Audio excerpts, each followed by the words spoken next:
1971 সাল থেকে শুরু হয় বাংলাদেশের লাল সবুজের স্বাধীন ভূখণ্ড। এই স্বাধীন ভূখণ্ডের জন্য সাধারণ মানুষ, কৃষক, শ্রমিক, নারী পুরুষ, ধর্ম বর্ণ নির্বিশেষে সকল পেশার মানুষ ঝাঁপিয়ে পড়ে মাতৃভূমিকে নিরাপদ, শান্তিপূর্ণ হিসেবে বিশ্ব দরবারে পরিচিতি লাভ করানোর জন্য। সেই সাথে এই দেশের মানুষের শান্তি ও নিরাপত্তার জন্য। কিন্তু দেশ পাকিস্তানের হাত থেকে স্বাধীন হয়েছে ঠিকই, কিন্তু দেশ প্রকৃত স্বাধীন হয়নি। কারণ পাকিস্তানের হাত থেকে দেশ স্বাধীন হয়ে ভারতের হাতে দেশ চলে যায়। ভারতের দিক নির্দেশনায় চলতে থাকে এই স্বাধীন নামক পরাধীন দেশ বাংলাদেশ। যেই ব্যক্তি বা যেই দল দেশপ্রেম নিয়ে দেশের স্বার্থ রক্ষা করতে অগ্রসর হয়েছে তাকে নির্মমভাবে খুন হতে হয়েছে। যেমন স্বাধীনতার পর ভুগতে থাকা এই বাংলাদেশকে পাক সালের পতনের পর শহীদ প্রেসিডেন্ট জিয়াউর রহমান এই দেশের মাটি ও মানুষের হৃদয়ের স্পন্দন হিসাবে দুঃখীদের নেতা হয়ে ওঠে।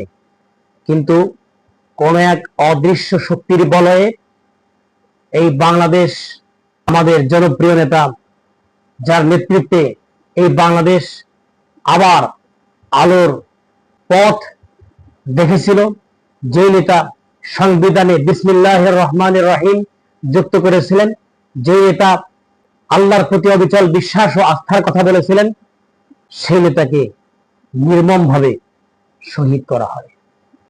তারপর থেকেই আর বাংলাদেশ মুক্তির পথ খুঁজে পায়নি। শেখ মুজিবের বাকশালের পর আসে এরশাদের স্বৈরাচার, স্বৈরাচার পতনের পর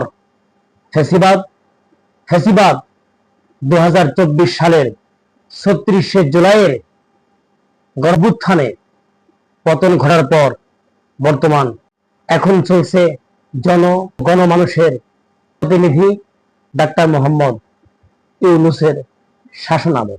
আমাদের আবু সাঈদ, মুগ্ধ ও হাজারো তরুণ যুবক যুবতীদের রক্তের বিনিময়ে আমাদের এই সরকার গঠিত হয়। আনন্দের সংবাদের পাশাপাশি এই সরকারকে নিয়ে আমাদের কিছু দুঃখের সংবাদও রয়েছে।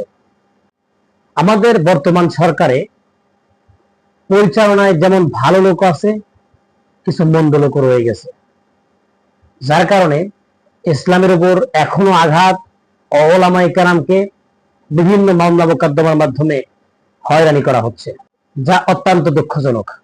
অতীতে আমরা দেখেছি রাজনীতির তলোয়ার দিয়ে ইসলাম কোপানো হয়েছে, ঠিক তেমনি এখনো আমরা লক্ষ্য করতে পারছি এখনো রাজনীতির তলোয়ার দিয়ে ইসলাম কোপানোর মিশন অব্যাহত রয়েছে। কেন এই ইসলাম কোপানোর মিশন তারা অব্যাহত রেখেছে? কারণ হলো, ইসলাম কোপানোর মিশন অব্যাহত রাখার একমাত্র কারণ, ইসলাম চায় শান্তি, তারা চায় অশান্তি। ইসলাম চায় দুর্নীতিমুক্ত দেশ ও দুর্নীতিমুক্ত পৃথিবী, তারা চায় দুর্নীতিযুক্ত দেশ, দুর্নীতিযুক্ত পৃথিবী। ইসলাম চায় শান্তি সুখের পথ, তারা চায় অশান্তি এবং দুঃখের পথ। অতএব ইসলাম যদি আসে রাষ্ট্র ক্ষমতায়, তাহলে তাদের ক্ষমতা শেষ হয়ে যাবে, তাদের সব গুমার ফাঁক হয়ে যাবে, তাদের সব কুকীর্তি ফাঁস হয়ে যাবে, ইসলামী বিজয় লাভ করবে।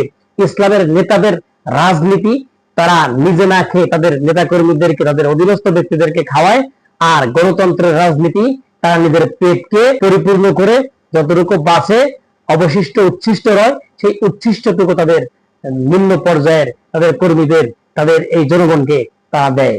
এইটা হলো ইসলাম এবং গণতন্ত্র।